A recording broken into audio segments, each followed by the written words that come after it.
Ibababa sa 15 katao ang dinala sa ospital matapos tumaob ang isang Delta Airlines plane na may lulang 80 katao habang naglalanding ito sa Toronto Pearson International Airport. Ayon po sa mga opisyal, walang namatay na mag-crash ang eroplano bandang alas 3:30 Lunes ng hapon. Ang eroplano ay mula sa Minneapolis.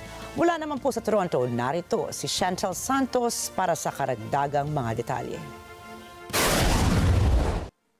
Ang lahat ng nakasakay sa eroplano ay nag-survive.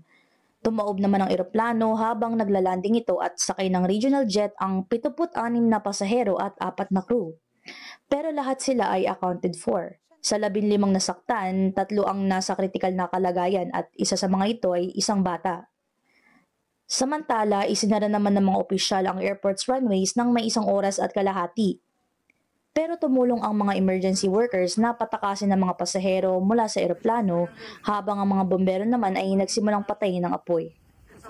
Naglakad din ang survivor sa tarmac na balot ng snow at sa oras ng crash, sinasabing malakas ang ihip ng hangin at matindi ang lamig ng temperatura. Naglunsad din kaagad ng investigasyon ang Transportation Safety Board of Canada. Chantel Santos, Toronto, Canada, para sa Mata ng Agila International.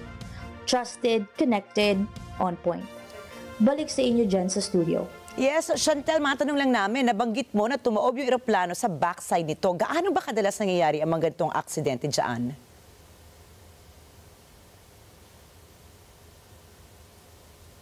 Tumaob nga ang eroplano at ayon sa mga eksperto, ang ganitong klaseng aksidente ay hindi nga pangkaraniwan, no?